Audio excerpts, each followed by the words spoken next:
words. I get so tired of hearing people just talking. Like right now, someone may think Goggins is just talking. You don't know me. So when I speak from passion. I speak from experience. I speak from suffering. I have to tell this young man or woman that the only way I believe, and this is my experience in life, the only way you're ever going to get to the other side of this journey is you have got to suffer to grow. To grow, you must suffer. And some people will get it and some people won't. But they have to see what their journey is to start their journey. Several people live to be 100 years old and they have great lives and they have great kids. Their kids go to college and all sort of stuff.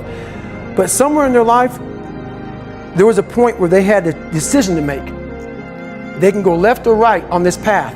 Left was the easy route. Right was the hard route. A lot of people take the easy route.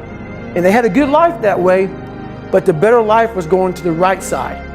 And you may have 20 years of pain and suffering to get past it, but a lot of us die never truly starting our journey.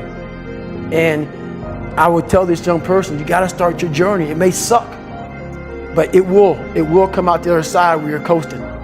So it's really, I want to go back to what you're saying about that we write our own book, we're writing it every day, but we actually don't take the time to read it. So what do you, as you were saying that, here's what I was saying, tell me if this is where you were going, that basically you're writing down these things that are sort of becoming your identity, about being weak, about avoiding suffering, about being soft, essentially. I mean, all the things sort of by default, they're in that camp. And as you were saying that, I was imagining you sort of taking that pen and beginning to write your own story and writing things that you knew, looking back on, that you would be proud of. Right. Like going through the military and doing the hardest training, some of the ultra endurance stuff that you've done, which is on broken feet. I mean, it's like so crazy. They advertise what you're doing at all, but you've grown this huge following of people who are super interested in what you're doing. Well, I think it's important to do things you don't like. And I was very ashamed of my life story for a long time. I didn't want to go out and tell anybody shit about me. So that's why I had two people. I created one David Goggins and one Goggins. Right. And I didn't want people to know that I had all these issues. But after a while, people start to give you these different taglines. Like, you're superhuman, you're amazing. I'm like, you fuckers don't know anything about me, man. Like, I'm this insecure kid. And I started realizing there's a lot of people out here who are going through a lot of problems that I once tapped into. I had a whole bunch of issues growing up. And, I felt compelled to this, you know what? Mm-hmm. You got to start sharing this stuff, man, because people see where you're at today. They see where you're at today. They see the man you are today, this rock hard human being. Show these people where you come from. Right.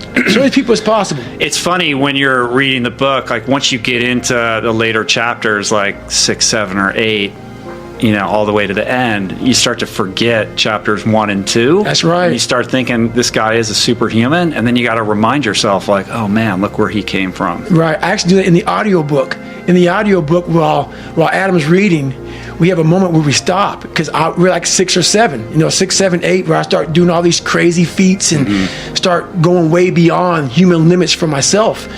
And I tell people, while you're hearing this, I know you guys have already forgotten about how I came up.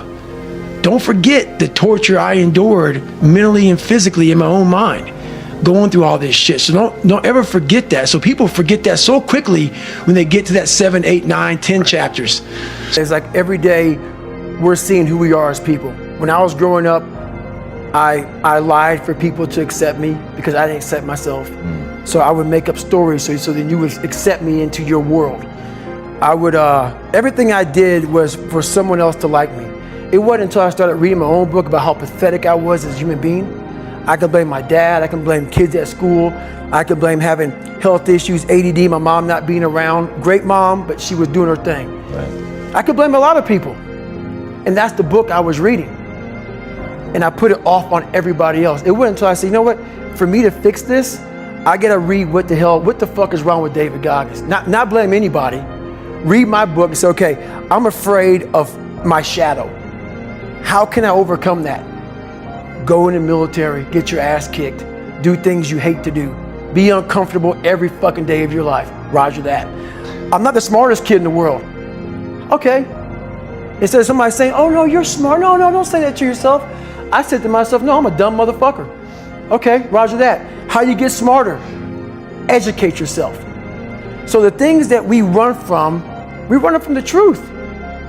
We're running from the truth, man. So the only way I became successful was going towards the truth. As painful and as brutal as it is, it changed me. It allowed me to become, in my own right, who I am today. That's been the story of my life. I see something that's quite off, quite not the same, and that's what I go for. This book is exactly who I am as a person. Exactly the way I did this book is how I've done almost my entire life. Is I see what is not the norm, what's impossible, what all the theorists say you shouldn't be doing this. That's the wrong way to go. And I'm like, let me see if I can pull this shit off. Yeah, let me go over here, man. Let me see if I can pull this shit off. Was that part of the challenge, the decision? I mean, it seems to me that the decision to self-publish was generated more by a desire to really, own your story. That's it, 100%. There was no driven message with me trying to prove people wrong or whatever. It was 100% by me wanting to own my life. There's a lot of people I know that I speak with right now that have nice book deals out there, and the people who buy their book with their publishing house, they can't even talk some of this stuff, in like in speaking engagements. And I'm like, what? You can't even talk your story? And some of these, they're like, no, like I got to make sure that they're aware of it. And all. I'm like, no, man. I want to own 100% of the suffering I went through in my life. I don't want anybody telling me, hey, Goggins, you can't say this. I would lose my shit. What I suffered this badly, and you gonna fucking tell me I can't say this? Right. There've been all kind of problems with that one. So I made sure that I wanted to own all of Can't Hurt Me and own all of my own life story. So that's what it really is all about. Well, you really have ownership not only of your own story, but your ability to tell it. Right. And, as somebody who's like a member of the ultra community, I remember, and I think we talked about this last time, you kind of disappeared for a couple years there from around, like, I don't know what it was, like 2009, 2010 to about 2013.